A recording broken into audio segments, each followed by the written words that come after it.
Ave María, gracia plena, Dominus tecum, benedicta tui mulieribus et benedictus fructus ventris tui, Iesus. Santa Maria, Mater Dei, ora pro nobis peccatoribus, nunc et in hora mortis nostre. Amen. Sancte Michael, Ora pro nobis. Sancte Petri.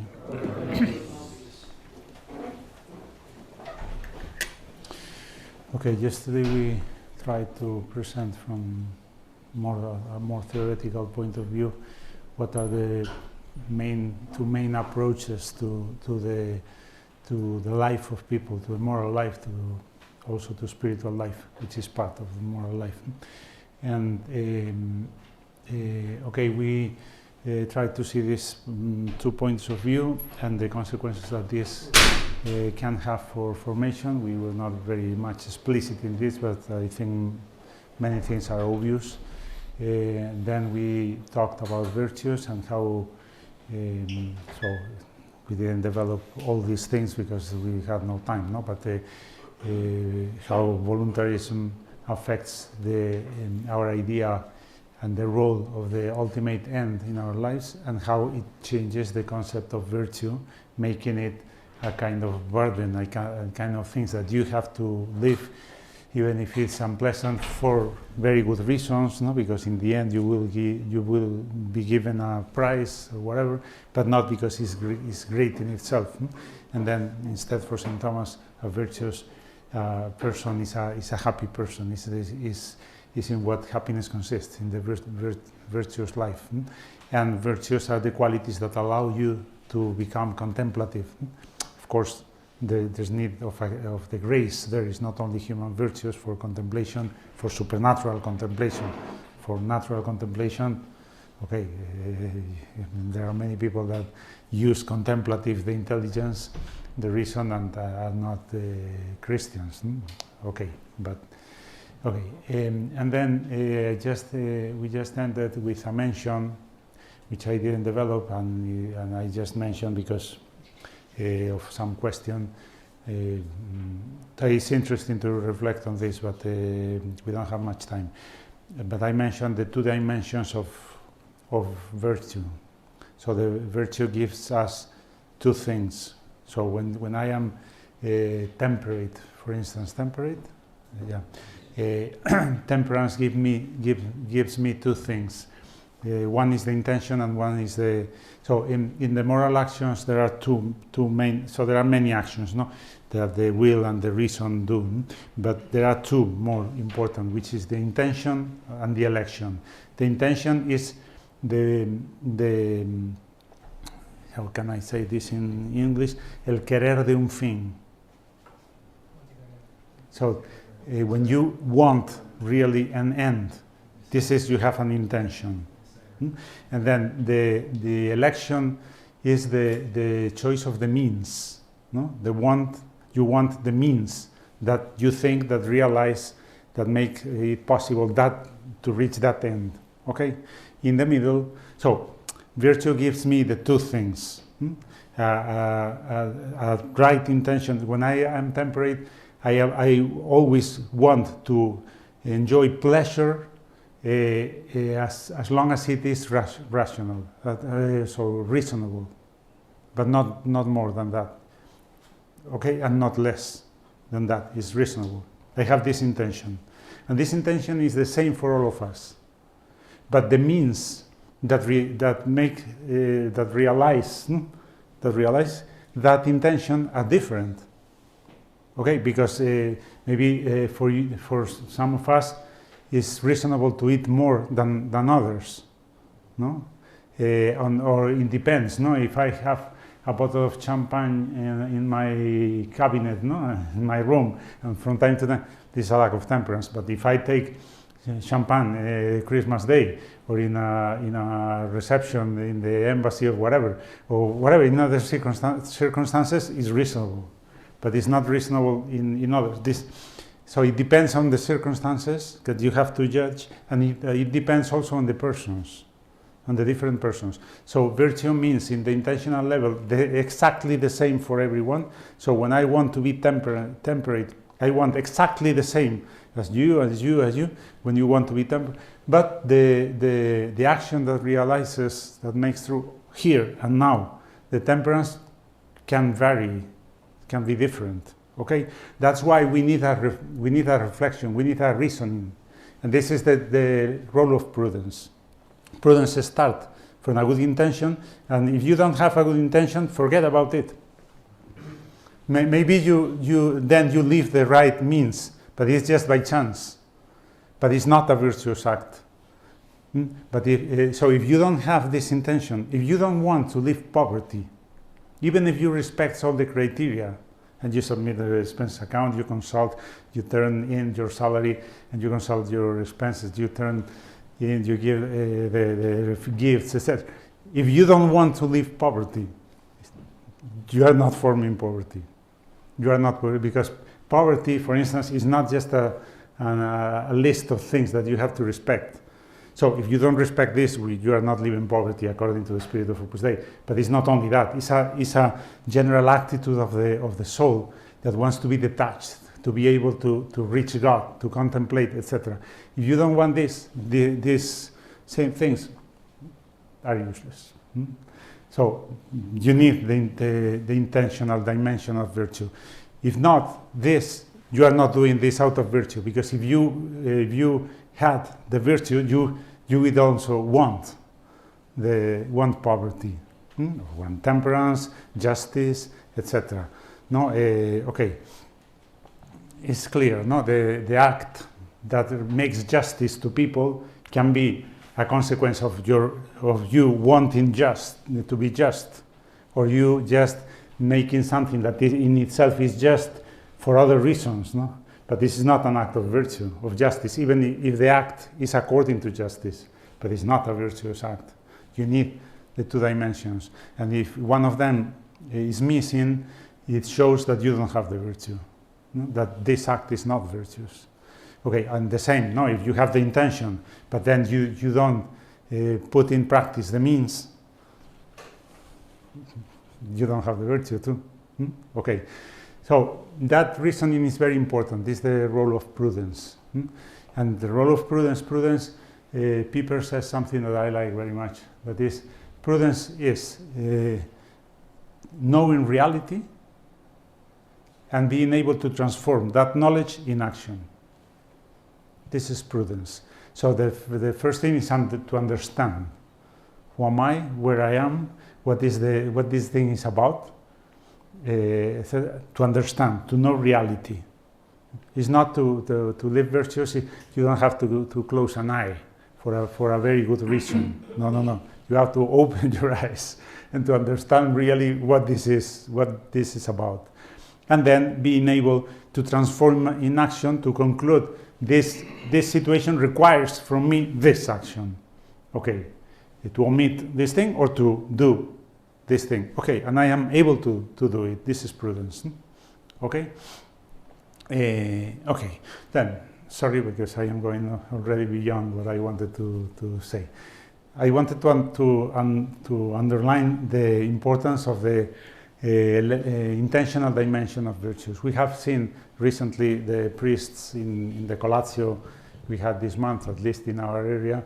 There was one of the topics was by Arturo Belloc, which is one of the professors in the Holy Cross of Morals, about the spiritual sense of the importance of the intentional dimension of virtues. You have to want to live. It's not enough that you do something. No? Again, what forms you is what you want, not what you do. Both. If you don't do, you don't want. But you can want and not do, and vice versa. Okay, then let's go to the second part, which is a bit more practical, related to formation of people. It's not just a kind of recipe with some ideas that you have to. No, so it's not practical as that, but it's practical in the sense that yesterday was more theoretical, and today we are going to to put more examples and to talk about formation of people. No? Then this is what I call the four keys of formation So 4 aspects that are key for formation. This is the last section of my book. No, you can.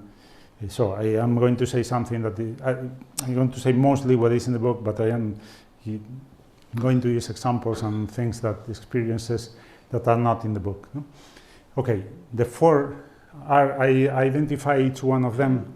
This is not exhaustive. You can think of other aspects very important, but I think that this, from this point of view of forming in freedom and avoiding voluntarism, etc., I find that these 4 keys are useful.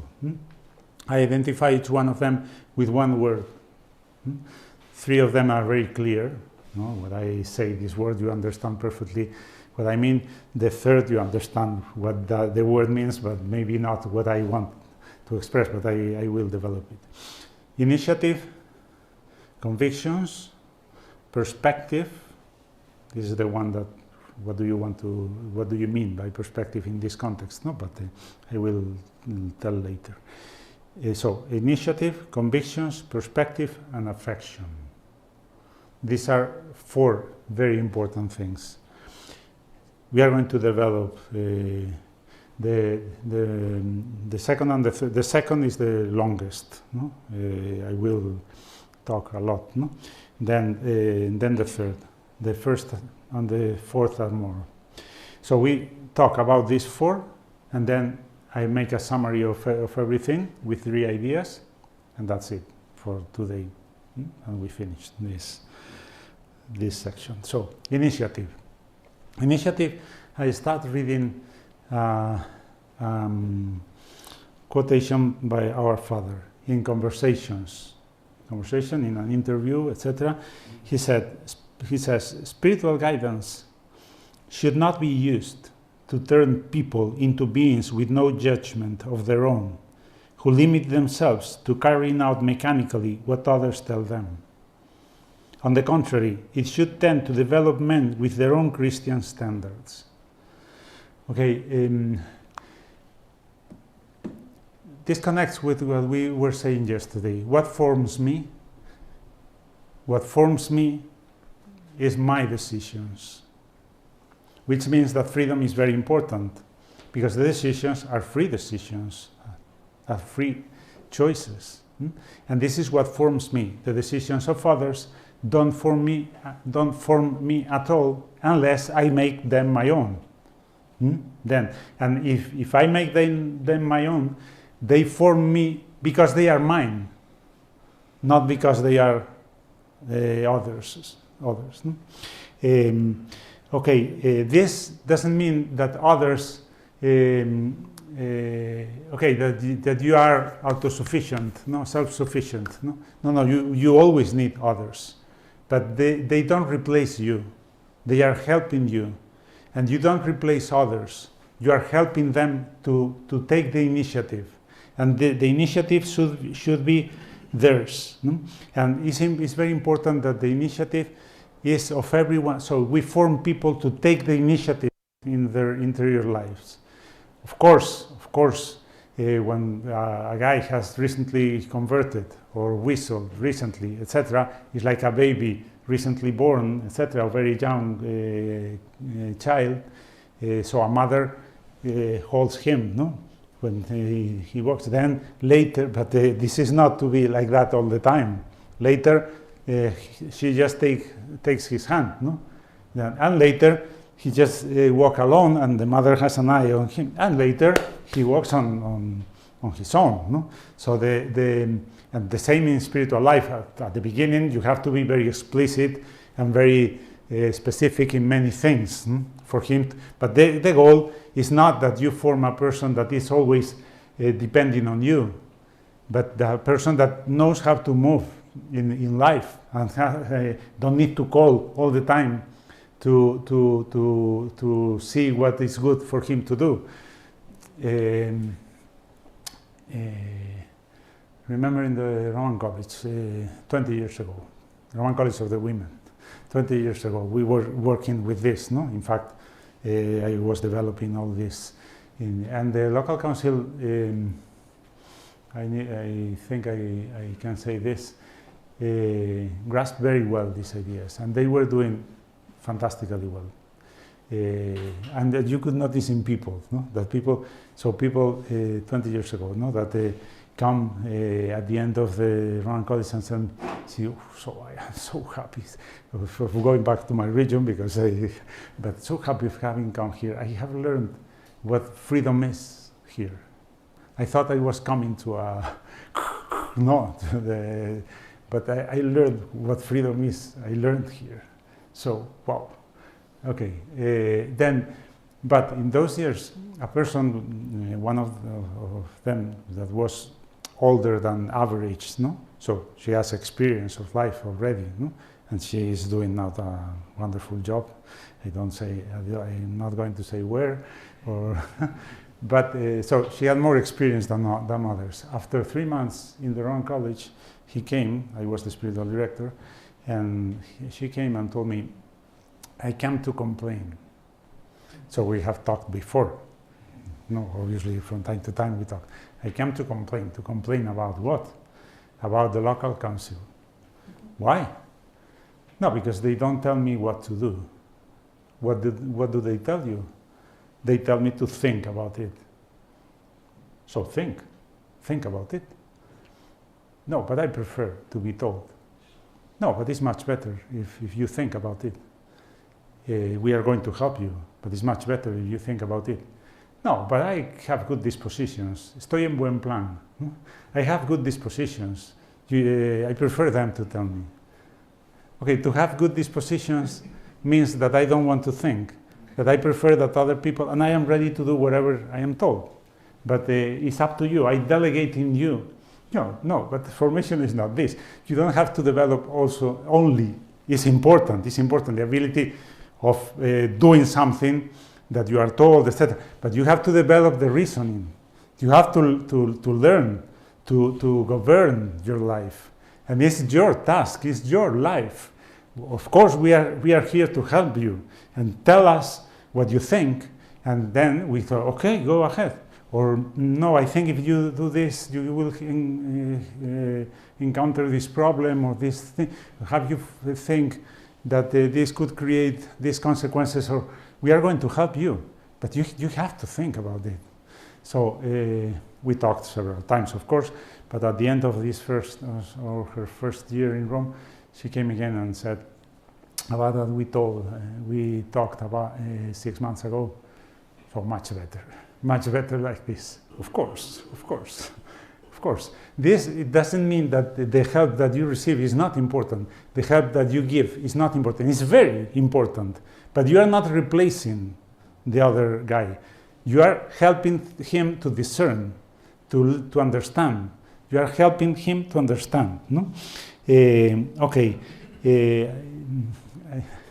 Really, so I have had these experiences of receiving the chat of a person with have been in the work 25, 30 years, no? And I admit that I was a bit provoking, no?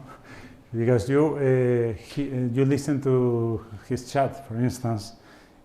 I am thinking in specific persons, very good persons, very good persons, but they are used to this, no? So they talk for the first time. They tell me their lives, etc.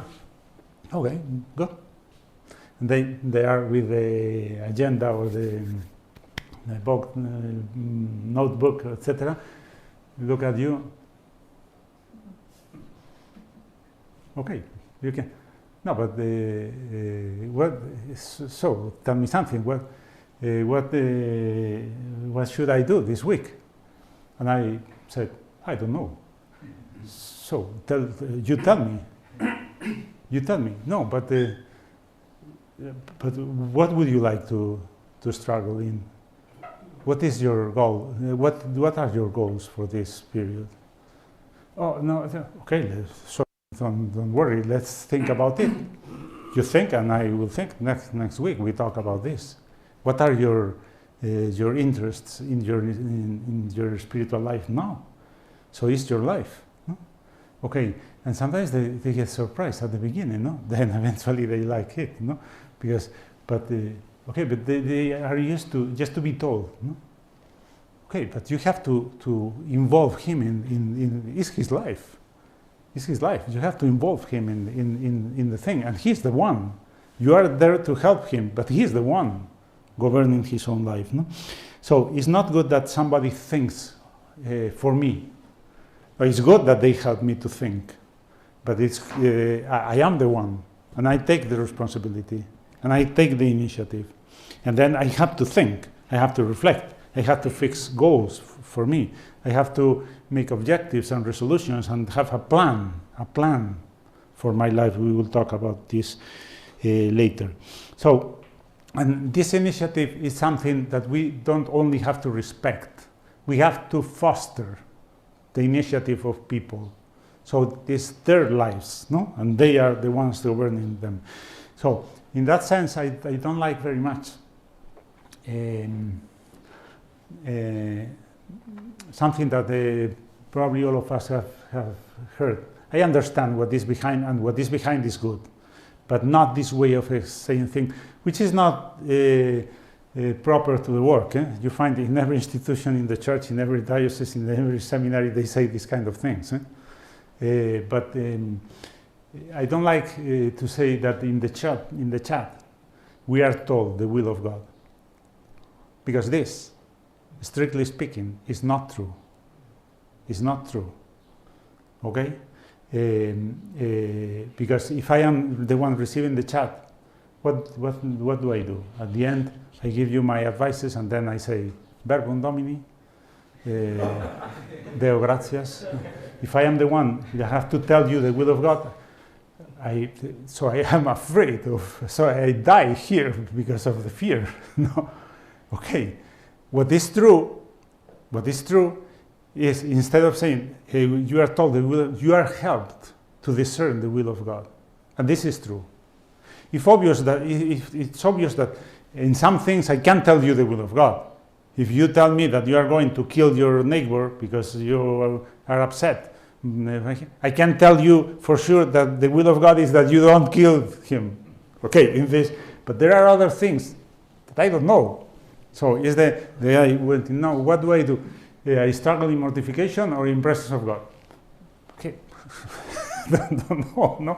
So I can tell you what I think about this, and you trust that I am helped by the grace of, I have the grace of God to help you, and I have experience, etc. You trust this, but I cannot say this is exactly what God wants you to do. This, okay, we are, for that is very important, and he also is a person, if he has already experienced, is a person that you have fostered his reasoning, and you have fostered his initiative, etc. He has his ideas. So the points of struggle should be fixed in a dialogue. No? What do you want? What would you like? What do you think is good for you? And then if he says, no, I'm going to do this because it's important for me to improve in this aspect. And I say, I can tell him, yes, this is good, but I think that if you struggle now in this, you are going to fail. Because you have to develop this other aspect before, and then you can try this. Yeah, no, that's right. Don't you think so? Yes. Okay, we help the person, but we don't replace him. So it's a dialogue, no? Of course, again, no, the little bit. So to a person that has recently whistled or has converted recently, you have to tell him, no, you have to do this and this and this. But the goal is not that he accepts this for his whole life. The goal is that he develops his ability of thinking and of grasping what is good for him. This is the goal. A person who is formed is not the one that always does good, but also the one that is able to discern what is good. This is another matter, no? Because the virtues have also the cognitive dimension, which I didn't talk about yesterday. The cognitive dimension, just to mention what it is, the dimension means that with the virtue, you are not only able to perform the act that realizes this virtue here, but you are also able to know what is the act. that realizes the virtue. So you develop the ability of, because you are connaturalized with the virtue, and it's what you like. Okay, this has to be with feelings and with affectivity, but it would take, if at the end there is time, I can expand on this. Okay, this is initiative. Initiative, the first thing. Second thing, convictions. I read again from our father the same phrase that I read before, and I will go on with the next. No? He completes the idea. No? I stopped before I stopped. At a certain point, I'm going to complete. I read again what I already read before. Spiritual guidance should not be used to turn people into beings with no judgment of their own, who limit themselves to carrying out mechanically what others tell them. On the contrary, it should tend to develop men with their own Christian standards. And now, this requires maturity, firm convictions, sufficient doctrinal knowledge, a refined spirit, and an educated will. This requires convictions, because your decisions are based on convictions. So, if you want him to take the initiative, you have to foster and to fortify his convictions. And this is the level in which you form and you talk. This section, convictions, has 5 subsections. And the first is, I call it to form, is to illuminate, to enlighten, to give light. Okay, you have to transmit convictions. You have to make people understand the situation in which they are. You have to make people understand better the consequences that his actions, or their actions can have or not. You are there to put light in his path. So you are talking mainly also to the will, but mainly to the reason. You are creating convictions. Okay, this is the most important thing. If then these convictions will be transformed by him in decisions, and he will take the initiative. But you have to give him these convictions. Okay. So I used to say that to form more than to encourage to do is to help to understand. The four verbs are important. So we also have to help to encourage to do. No? So you can do it, let's try, etc. But this is much less important than to help to understand. To help to understand the situation. Another example of real life, in this case of my own life. As I said yesterday, I have been in the work for 48 years already. I have done the chat with very many different people, as you can imagine. I think all of them helped me. Of course, some of them helped me a lot, and others just, okay, normal. Okay, but if I think of those who have more influence in my life, I'm not going to say, but I think of 3 persons in different stages in my life. No? And I remember talking to one of them, in fact, with 2 of them. One was at the beginning, when I was in the Center of Studies, that was very helpful. And the others later, no? When I had already quite an experience, and then the other when I have been a priest for many years already. And I'm thinking most of the last 2, because in the other I was very young. Usually, at the end of the chat, so with one of them, with the last one, who is the person that I talked for longer in my life, not for 6 years, I did the chat with the same person. The chat was 5 minutes, usually. We knew each other very well, no? So we okay. And what did he say at the end? Nothing. We just lived, etc. But when I needed something, because I was upset, because something, I was disconcerted, or I was concerned, or then sometimes I call him. So today we need to talk longer. Okay, okay, and he listened to me for half an hour, for 45 minutes, whatever. No, just listening. And at the end, he didn't say, this is what I remember. He didn't say, no, you have to do this, you have to struggle in this, you have to forget about this, you have to. He always said something about me understanding the situation. He said, yeah, but that person you have the problem with. And most times he didn't know that person. No? Probably, from what you say, probably he is thinking of this. He has this concern of this problem, and that's why he's telling you this. And wow, yeah, that could be. And then he spent a week thinking of this. Yeah, that's true.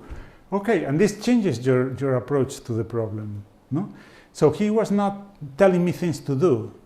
He knew that I already know. I have a lot of experience, etc. But he was just trying to make me understand better the situation. No? So he was putting light. No? And he was giving me a different point of view. And this is very important. When a person comes to you with a problem or something, what he is asking for is precisely this. He is asking for a different point of view. So I think I see everything dark here. Can you give me, can you tell me that you see some light here? Yeah, because from here you see light. Because if you take this situation as an opportunity to grow in this and this, maybe you can't resolve this problem, but this will make you grow. And in 5 years, maybe you have transformed your life. Ah, wow. Yeah, that's true. This doesn't resolve the problem. I still have the weight on the burden on my, but I understand that this is making me good. And this is light. No? Or maybe you can help him to resolve the problem. Don't know. But what is important is to listen, and then to try to look at the problem from a positive point of view, a real point of view.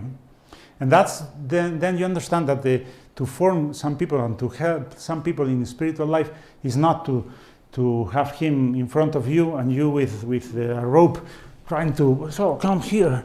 But it's more to walk with him and you have a flashlight, no? And you are walking with him and telling him, so pay attention because there is a stone there so I know already this path, and in that section you will have this problem. So don't know. You are putting light in his life. This is where you try. No? And so more than encouraging to do, this is also necessary. But more than this is to help him to understand. Okay, help him to understand. Make people understand that it's wonderful to live like this. So you have to make them understand that it's wonderful and that they can take advantage of the situation, even if the situation is unfair, even if the situation you can take advantage of it to grow. No, if you can't resolve this. To make this to understand it, he gives a lot of hope. No? Okay. Then to form in this way, just to talk to the reason instead of saying things to do, which sometimes we have to, no? But it can seem or look very slow process, but in fact it's much faster. It's much faster because just telling things to do and replacing him in his decisions doesn't form. So it's not formative. So the other is slower, but it's really is faster, no? Because it's the only way in which you are forming. Okay, let's go to the second subsection, no? Of these convictions. Forming is to form is to illuminate, and now obedience, intelligent obedience. Our father used to insist on this, that our obedience is not blind. And this is very important. This is very important in the spirit of Opus Dei. Some people talk in the church about blind obedience, but blind obedience is not obedience, in my opinion. Obedience, in my humble opinion is the virtue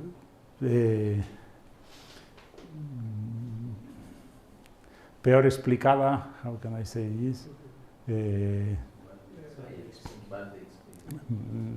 Not badly, but in the sense of worse. That has been explained in the history of the church. Worse, no? Worse. Because if you ask of obedience to people, they usually say, how would you define obedience? Most people would say, is there the virtue, the ability, or whatever that leads you to submit your will to the will of the authority? Okay. But this cannot be a virtue. Yeah, because you have the Nazi that the captain says, kill these people. And then he kills them because he thinks, no, it's not fair, it's not just to do this. But he told me I submit my will to his will, pum, pum, pum, pum. He's doing an act of virtue, of Christian obedience. Of course not. Of course not. So this definition is not valid. It's not enough. It defines just obedience as a legal thing. No, I did what the authority said, so they cannot blame me. But this is not a virtue. A virtue requires something more. A virtue requires intelligence. Requires that you make a judgment about this. This is good or bad? Because if it is bad, to do it is not obedience, even if it is according to the will of the authority. It's not Christian obedience. If it is bad, I can't do it. Okay? You have to make a judgment, and this is the intelligent obedience. You are using your reason and not only your will. Okay, but then if you have to judge about this, obedience, where does obedience remain? Where does obedience reside? I think that more than the ability to submit the will is the ability of being to have an open mind. Okay, you have your idea of the situation, but you are open to other points of view, and you are open to if you don't obey, what happens in you? That you become self-sufficient, and you are, and in the end, after years maybe of not being obedient, of not trying to live obedience, you have just your point of view, and you get prisoner. You become prisoner of your own point of view. Instead, an obedient person is a person that, an intelligent obedient person is a person who thinks about what is convenient to do, but is open, and is able to look at the same problem from different points of view, from the point of view of authority. And this is very enriching. Because otherwise you just get poorer and poorer. You just have your point of view, and your point of view is for you the last instance of reality, of truth. But this is not true, because I try to discern the will of God, but I know that I am insufficient. I need help. I need the opinion of others, and that's where authority. I recognize in authority somebody with experience, with the grace of God to help me, etc., etc. And I trust that, and that is obedience. To the effort to remain open, not to be closed on my point of view. If you do that, sometimes you will make mistakes. So I look back to my own life and I say, okay, in this case I was told to do this, and I did it freely, even if in the beginning I thought that it was better another thing. Now, many years after, I say, so I now think that it would have been better other thing. But anyway, this is part of life. You have to accept it and to deal peacefully with it. No? Okay, we make mistakes. Okay, but this. So I think that for obedience, there are, for me, there are three things that are very important to understand and to accept. First one, it's perfectly legitimate that others have a different opinion than mine. Okay, I have this opinion of what should I do now, no? But it's perfectly legitimate that other people have a different opinion. I have to accept that and not get upset when I, okay. Second, it's perfectly legitimate that if he is the director, his opinion prevails. It's perfectly legitimate. And this third idea, I have to accept it. And third idea, I have to accept that this remains perfectly legitimate even if the experience later proves that my idea was best. And I have to live at peace with this. If I accept these three things, which are quite obvious, I live at peace with obedience. I can obey, I can accept that sometimes, not many times, but sometimes we make mistakes, me and him, etc., etc. But I remain open. I don't become an island. Okay. So obedience more in submitting your will is in opening your reason,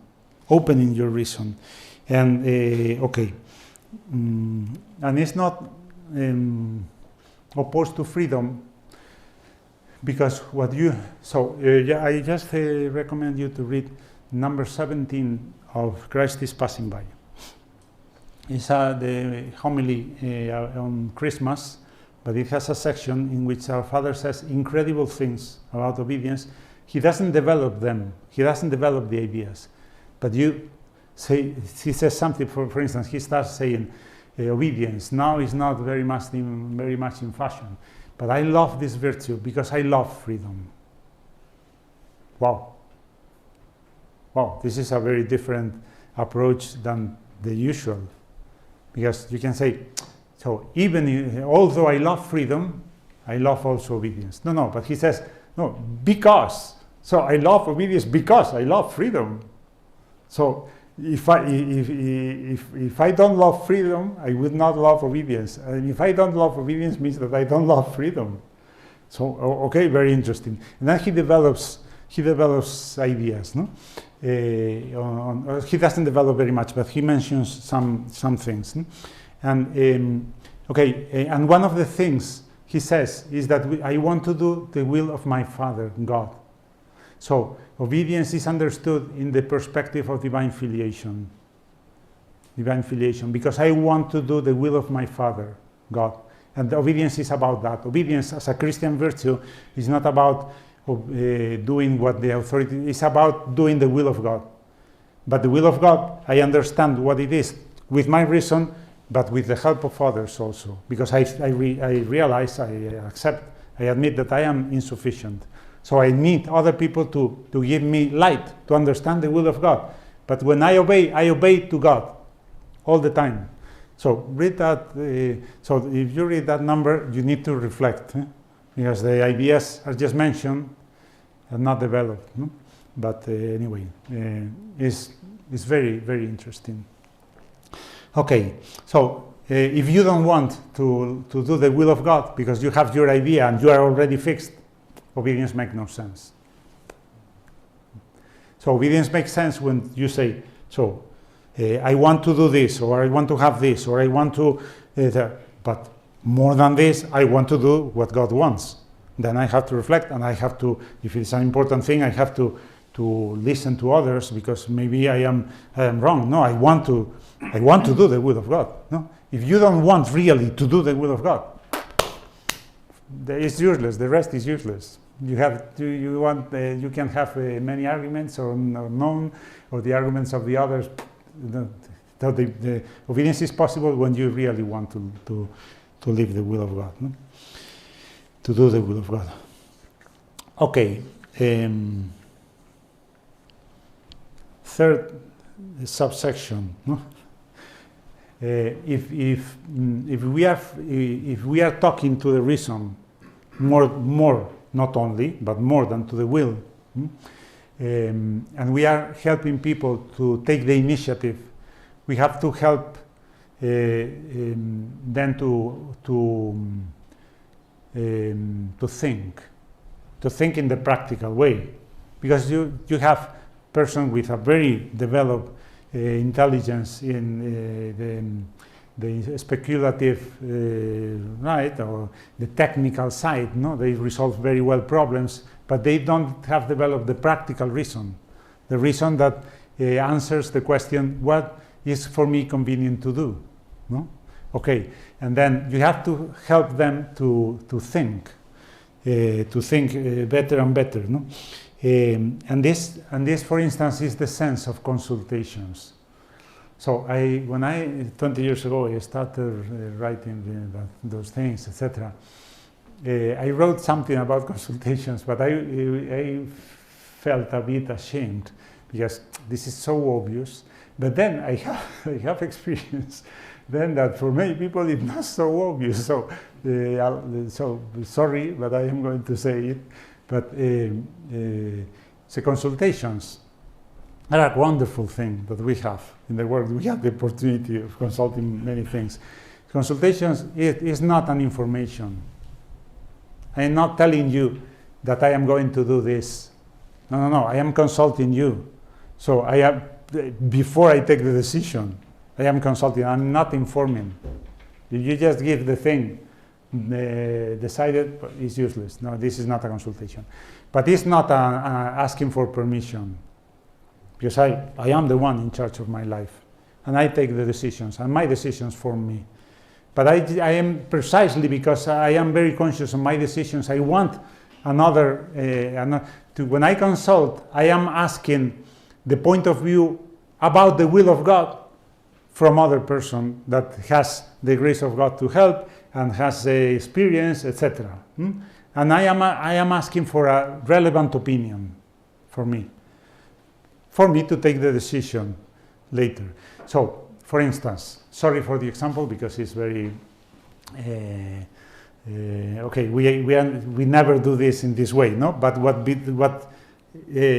is behind our reasoning when we consult is this, no. We go to the director and we say, so I think that God wants me to have a new jacket, for instance, or a new. Do you think the same? Oh, of course, we don't consult in this way, no? So we consult, so I think that I need this, what do you think? Okay, no, usually, okay.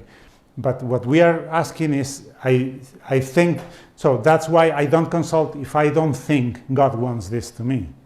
Because a consequence of voluntarism and you see this very clearly in the seminary, in Sapiencia, but not only, that if you are the one deciding for me, the last instance of the spirit of Opus Dei in our case is the director, no? And then I become like, but this is not true, no?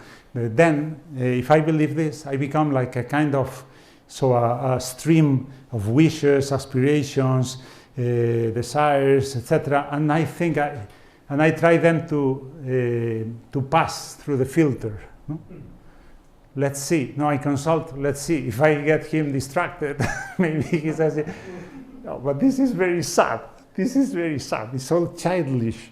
Not that because I am the one interested in this. So the instance of the spirit of Opus Dei is you. It's you. It's not the director. It's you. You have to think about it. If you don't think that God wants this, you just don't consult it because it's obvious. No, it's obvious. No, you are the one. No. Again, no. Again, I remember another in the Roman College, this side of the men, but even before in the late 80s, a guy talking to me, very good guy, young guy, but had been in the war 15 years, for instance, at that time, and he asked me, "What do I do with this?" And I said, "No, you think about it, and no, but I want to do the will of God." Yeah. But okay, you have been 15 years in the work. You have been, as I see, you are open to the formation, no? So after 15 years, with good dispositions, the spirit of Opus Dei is your spirit. When you think on your own, you are thinking with the spirit of Opus Dei. If not, you have a problem. You have a problem. Okay, I used to say in the Roman College of the Women, I used to say, to be formed is not to know by heart the experiencias de formación en ámbito local. No, it's to be able to write them. and to write them when you write what you like. So you write what you like, and this comes out. No, you are the spirit of Opus Dei. Then you are not consulting to see if it passes the filter. You are consulting because you see that I need another point of view to be sure of my idea. No? And that's why many times, for instance, it's my experience, I suppose it's the experience of all. So I go to the director and I say, so I think I need a new computer. The one I have is very old, it still works, but it has these problems, and then for this. But stop, no, let me finish, no? Because I want you to know that I am very excited, very much excited. So I would like very much to have a new computer. So maybe I am deceiving myself. So that's why I need if you think that it's not necessary, please tell me, because if it is not necessary, I don't want it. I want the new computer, but I much more want to do what is good, to be poor. No, I want this to be poor much more than I want to do. So please take into account that usually a person that this has thought a lot about this, and okay, but this is you don't need to do this, no, but this is the spirit, no, that you. So I am interested in the will of God. I am interested in poverty, in availability, in prayer, in piety, in everything. I am interested in that. And okay, no? And then I consult to make sure that my ideas respect all this, because if they don't, I am not interested in them. No? So this is to help to take advantage of consultations to make people think, to think with them. No? Okay. Then, second subsection, I finished this and we stopped. Third, fourth. I got 1, 2, 3, 4. No. Inside convictions, there are 5 subsections. No? We are still in convictions, and then we talked about formation. To form is to illuminate. Second, obedience, intelligent obedience. Third, to help people to think. No? And then fourth is to integrate the mistakes. No? The person who takes the initiative will make mistakes. We are helping them not to make many mistakes, but we have to accept that they will make mistakes. It's important to take advantage of the mistakes to improve the formation of people. Our task is not to avoid every mistake. Of course, it depends. If he is going to make a mistake very serious, that has irreparable or Yeah, if everybody talks at the same time, I don't understand anything. Consequences, yeah, but the previous word? Irreparable, okay. Irreparable consequences, I have to stop him. No? If he is going to kill, to make an abortion, I have to tell, no. And I have to speak very strongly about this. No, this cannot be done. No? Okay, but in other things, just allow him to make the mistake. But not because, one mistake is not that important. No, because you want him to be formed. I remember in my first year as rector in the Roman College, a guy came, very good guy, and asked me, so I have this plan, because my family, and I have this plan for this reason, and I want to consult you, what do you think? And I said, so you are the one that knows better the situation, but for the things you tell me, I think this decision is a bit exaggerated. You will find, if you do this, you will find these problems in the future. No? But think about it and tell me what you. So he left, and in the afternoon he came back and said, so I have thought about this, and I think you're right. You're right, yeah, it's a bit exaggerating. Okay, so I forget about, okay, good. Next day he came again. no? And said, no, the idea is still there, and no. I said, you have other reasons. No, then if you don't give me other reasons, my opinion is the same. I think it's exaggerating, but it's up to you, no? You think, you already know my opinion, no? Okay? My opinion should be relevant, no? But okay, and then he did that. He decided to do his idea, no? Okay, good. I was leaving for the annual course, and I thought that when I am back, I'm going to call him because when the guy is not yet passionate about the thing, no, you can reflect easily, and you can take out some ideas, etc. So I arrived home, and I thought, tomorrow I will call him and we will talk. But it was not necessary. He came before, just a couple of hours after I arrived. He came and said, so I did that thing, and when I have done it, I realized that you were right, that it was a bit exaggerated. Okay, I said, okay, good. So for me it was a mistake, but it was not a sin. It's not a terrible thing. So just do it, but the thing doesn't finish here. Not because I want to win the battle. No, I want him to win. I want the two of us to win together. No, and then you go back in a moment in which it's not passionate. No, because it's not. You have already done, but we discuss about it. And okay, and in that case, it doesn't work all the time. No, but in that case, it went well. No, okay. And last, in convictions, last section is to be positive. To be positive. To be positive, what do I mean for this? By this, is that the spirit of the work and the Christian life and the spirit of the work is wonderful. We have to present it as wonderful.